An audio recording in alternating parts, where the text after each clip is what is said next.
What's up, guys? How y'all doing? Cosmic Carry here, and today I shall be reviewing the Waffenträger, the baby waffle leading to the Grille 15, or the Waffenträger E100, and we're moving up a tier from the tier 8 Borsig, and you'd think it would be an upgrade from the tier 8, and it kind of is, and it kind of isn't.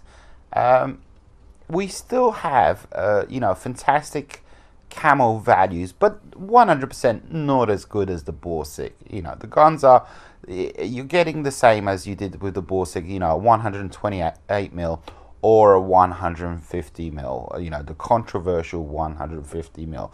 Should you use the 150mm or should you use the 128mm? Like I said in the previous video, it's 100% up to you. My personal opinion, 150mm is there for derping and having fun. 128 is there for the serious grinding, etc, etc. But it's 100% up to you. As you move up to this tier, there is a drop in the camo value. The pinnacle of this line when it comes to stealth, camo factor, hidden sniper, etc, etc, was the Borsig. Not trying to take anything away from this tank, it's just you do notice it kind of ever so slightly, somewhat, and I think that's more to do, the tank is a little bit higher, wider, I would say, but also you find yourself moving a bit more, deactivating your camo net a bit more because of the awkward gun, basically. Wait, let me just do something, pardon me. And because it's rear mounted and you have problems sometimes with gun elevation, gun depression, depending on the gun that you choose, etc, etc. The 150mm, basically, let's put it on. No. There we go. The 150mm, the shorter, stubbier, derpier, more powerful, but less penetration. Basically, it gets 4 degrees of gun depression up front, and at the rear, it gets 5 degrees, and it kind of, I mean, that degree you get it as soon as you kind of move it halfway. You'd think you wouldn't notice it, but you do kind of instantly notice it, 4 and 5 degrees. But anyhow, but the main thing is when you install the 150mm, when you move the gun to the rear, there is 0 elevation. There is 100% 0 elevation to that gun, and that's the Achilles heel of the 150mm. The gun does swing all the way around, 360, but when it's, and I'm guessing it's because of that, the loading chamber there, that's what's going on, basically, because you're hitting the front part of the chassis, etc, etc. So that's why. And so there is that to consider, 100%. But when it comes to, let's load this up. But when it comes to the, you think the same would happen with the 128.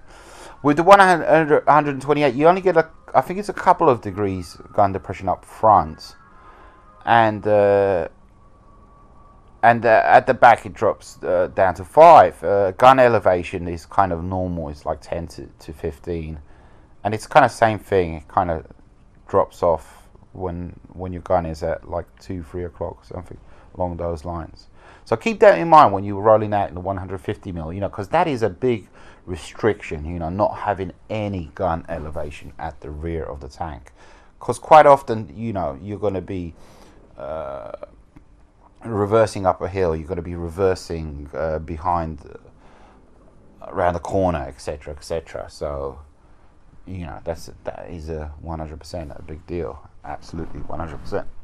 But when it comes to the guns, it's like I said, it's totally up to you. It's 100% up to you which one you want to choose, and it's tier 9 TD penetration is around 260.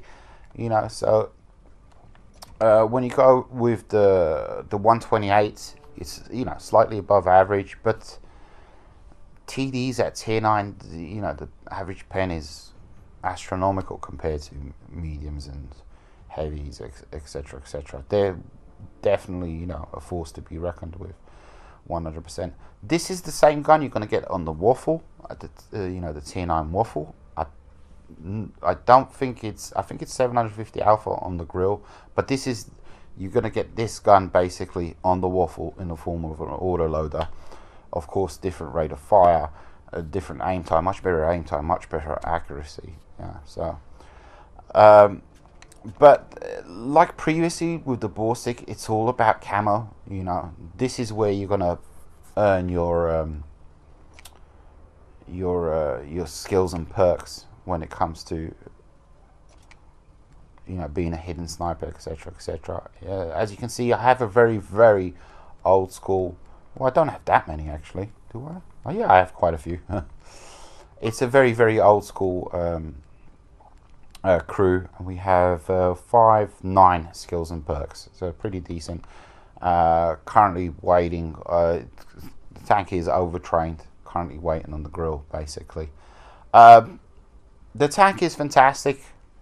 It has a superb gun, superbly accurate when it comes to the 128.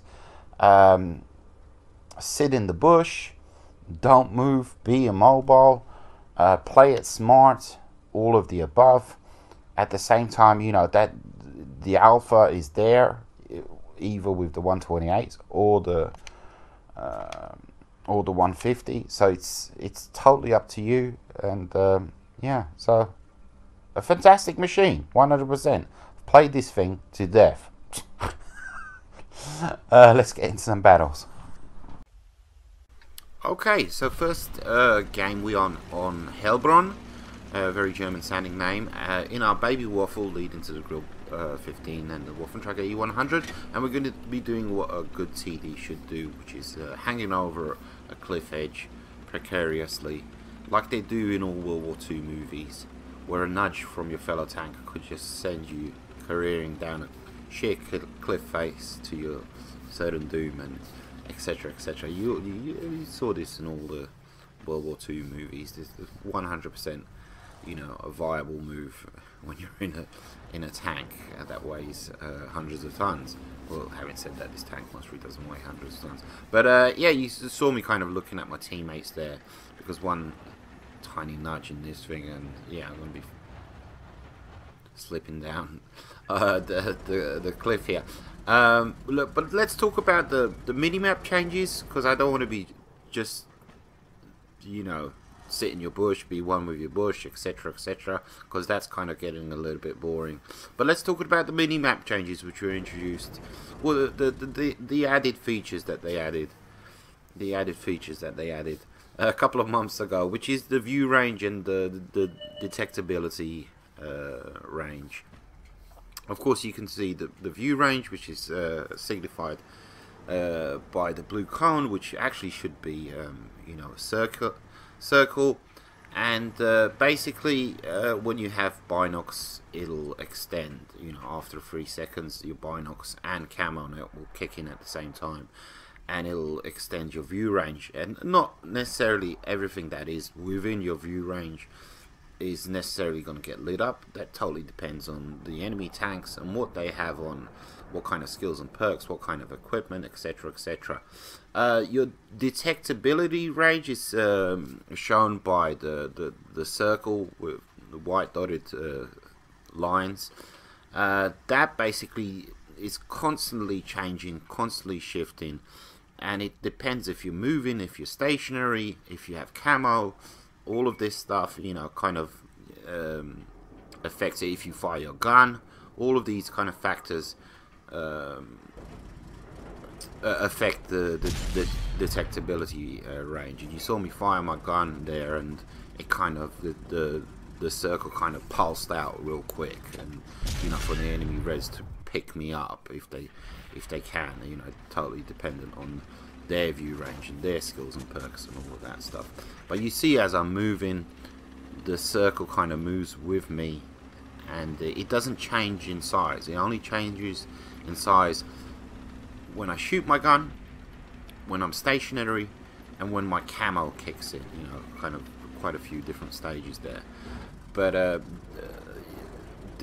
this gentleman is well beyond my detectability range, so I'm completely free to fire my gun, and I will not get lit up 100%.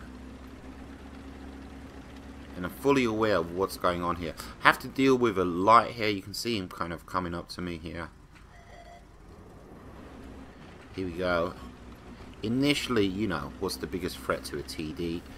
Artillery and quick little lights. But he decides to go uphill, which kind of impairs his speed and mobility. And not only that, he, instead of swinging to his right, he decides to continue on his push uphill, which decelerates him, it slows him down even further, and you know, quite confident in taking him out. But as I stop, it kind of reduces, you can see there, and then the camo kicks in and it reduces even further. So it's kind of 3 different stages. But watch as I fire my gun, kind of pulses out, you know. So that's me losing my camo values when I fire my gun. And I'm fully aware of what's going on across the river in the town, and I'm fully aware where my detectability circle is, you know, where I'm placing it, etc, etc, and when I'm firing my gun at the same time, you know. And as this E75 is, he initially was, you know, you'd think he was chickening out, but he actually turned out to be a very useful spotter for myself. I think he was spotting, or the heavy to my right, but either or. So again, I'm fully aware of what's going on here. Keep in mind there's a lot of trees in the way as well, so there's that to consider, you know, bushes, foliage as well, so that affects my view range, their view range, etc, etc. And we're going to see lots of lovely juicy targets sharp in just a second. I'm pulling back. I'm wondering, are they sneaking through and I'm not aware of it somehow? And there we go, there's the heavy M103, I believe it was.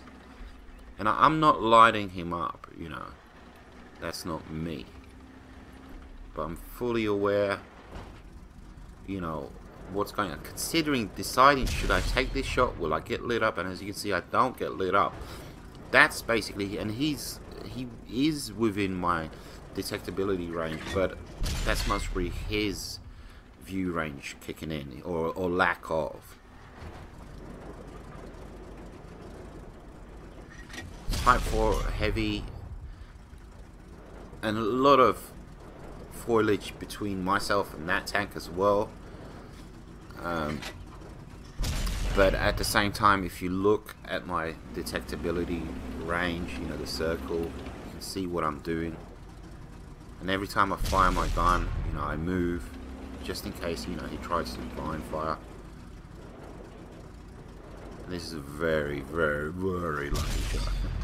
Very lucky shot. This whole encounter, I don't get lit up not once.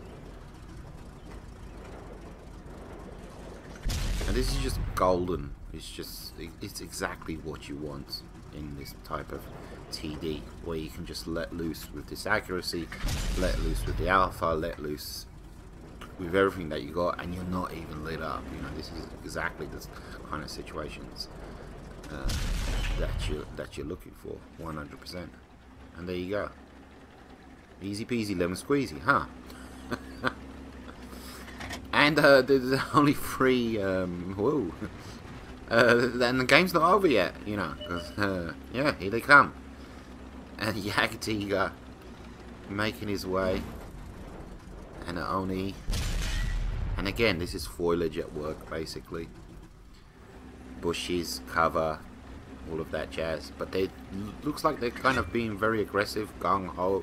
Let's go for it. So I decide, okay, you need to bail out, get out of there. A salty message there from the M103. Yagtiga, which way is he facing? These are the kinds of games you're looking for, where you just continuously letting rip with this gun, you know. Same time, I'm wondering where the Oni is. There he is. That was me lighting up the Activa, I guess. Yes, we can. Absolutely.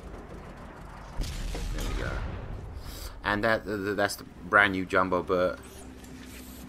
And I remember this. I was in quite a bit of a panic because Jumbo Burt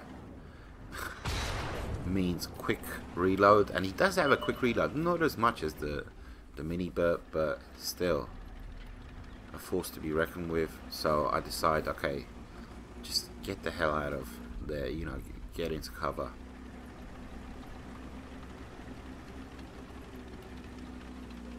And there we go, Oni is gone, and all that is left is hit on here. So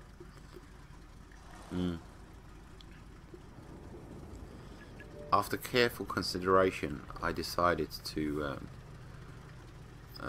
completely ignore the message from this gentleman, because yeah, that would not have been the right way to go, you know. Me trying to figure out, oh yes, it's Stim 103. Don't do it. Don't do it. Don't do it. Don't do it. Don't rub salt in the wound. But anyhow, back to the game. Let's find the Jumbo Burt ASAP. He's not going to carry the game. He's not going to win the game. He's not, you know, it's just a question of finding him. He has a bit of speed, a bit of mobility. He's not that big, all of that jazz. So we have to find him, you know. We can, of course, go ahead and cap the base, but that would be kind of boring, all of that jazz. So anyhow, I'm being signaled to head in this direction, and I signal, yes sir, no problema. You must know something, you're onto something, etc, etc. But the Jumbo Burt gets lit up, you know. Like I said, he's very quick, nimble tank. And Jumbo Burt, if I was in a Jumbo Burt and I was in this situation, I must redecide, let's have some fun. Let's take out at least one or two of them before I die, you know. But pretty decent there explanation of how the detectability range circle works now. All of that jazz, 100%. So keep in mind again, you know, it's not changing shape at this side. Well, you can't see it now, so. But it changes size based on if you're moving, if you're stationary, if your camo kicks in, if you shoot your gun. You know, these factors apply basically. And when it comes to your view range, it's always continuously the same unless you're stationary and your binocs kick in, which makes it extend. And of course, if you add you know, different bits and bobs, it's going to be different. So I'm being smart here. I can see what the Burt is up to. He's kind of he's chasing down our artillery. I've loaded HE. I want to surprise him. This tank is it is mobile. It does move, you know. The gun traverse is awful, you know. The gun traverse is very, very slow. And you'd think that wouldn't be a factor because, you know, a lot of times when the gun traverse isn't that great, you can just shift the hull to compensate.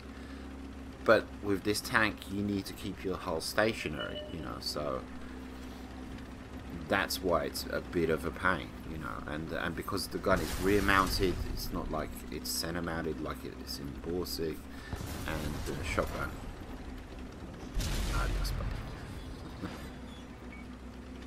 Not bad, not bad, not bad, but a little bit campy, a little bit boring. So we'll have to have another game where I do a little bit more than just sit in the back and snipe and talk about bushes and view range, etc, etc.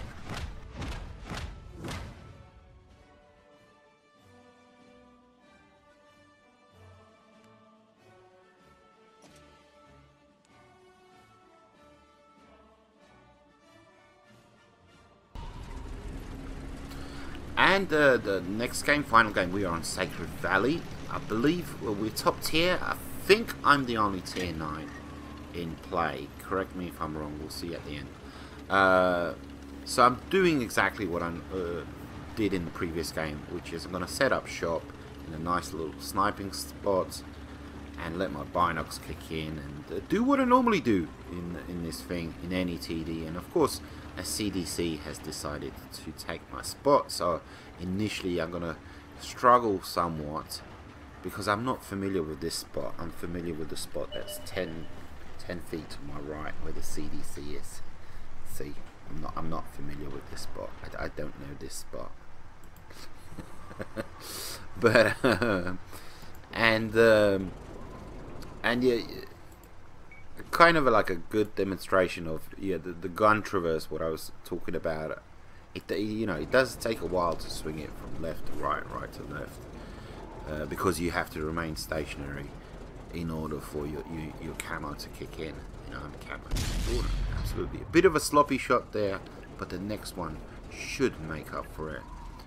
T10 just sitting there waiting for his aim time, and I completely miss him, and I take out the younger cousin on this tank. GG's, who cares? Tiger 2, and I get lit up, and I respond accordingly. Absolutely 100%. I'm lit up, not interested. 100%. It's too early in the game to be losing any kind of hit points, to be losing my gun, to be losing the driver, commander.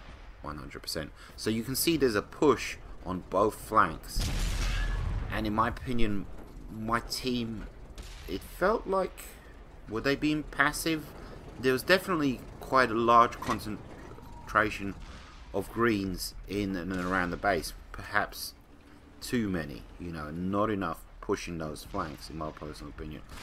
But the east is definitely failing, losing, etc, etc. There's just there's not enough of them. You can see there's one medium. He's requesting, oh, there's two. There's a medium and a heavy, and I got a nice little sneaky shot into the hammer there. I like that.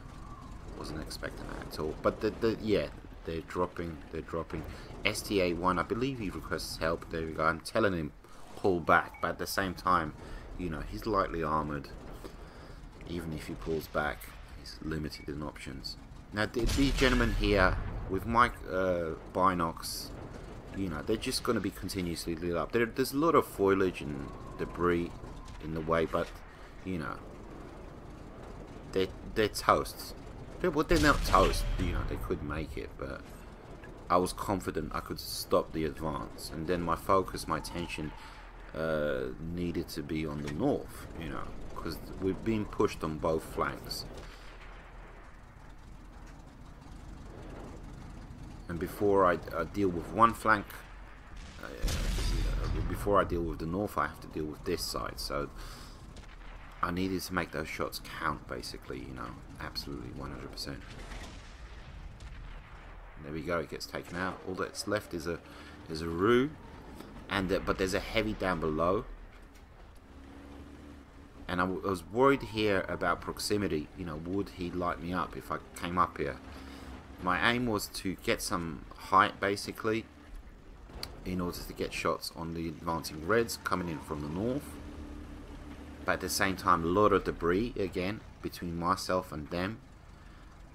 And I need to know when to bug out. I need to get a couple of shots at least, possibly maybe, onto them. But as soon as I get lit up, I need to get the heck out of dodge, 100%.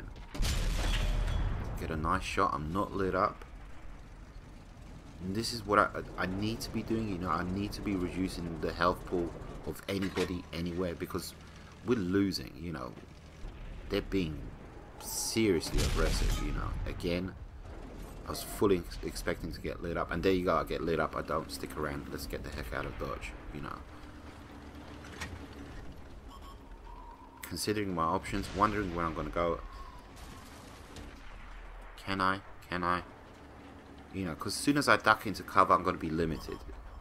I'm going to be limited in options, and if I get overwhelmed, I get overwhelmed, and that's it.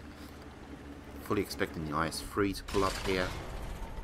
And I get damaged. I repair my track. I need to get the hell out of Dodge as quick as possible. Okay, I have no choice. Just duck into cover. But just before I do so, I do get tracked. Luckily for me, I do have a pretty good crew on here. And I managed to swing it. Somehow I managed to get out of there. You know, shots flying all over the place. But again, you know, the Reds were being so aggressive. I was not expecting to win. Looking at the health pools of the enemy Reds, I need to help out with the hammer over here, who's about to die. There we go. Fatherland. Now the advantage I have over the Fatherland is penetration, aim time, alpha. So I need to put that to good use as quick as possible, but at the same time, you know, I can't be lit up for that long. I cannot be lit up for that long, because anything that hits me is going to pen me. And the capping, I'm assuming that's the IS-3. Real quick, lift up the rear of my tank, go for it. Can we repeat? I'm lit up, so he's aware of what I'm about to do, which is rinse and repeat again. But he does get a shot into me, and look at that, you know. And now I'm baiting them basically, yeah, because I know I can take out the Motherland, and I know I can take out the Fatherland. I'm baiting them to come at me, so I can take them out one by one, because that's my only option here, you know, 100%. That is my only option. As I pull up here, I was trying to give myself a second chance, because I thought the Fatherland was going to go for it, basically.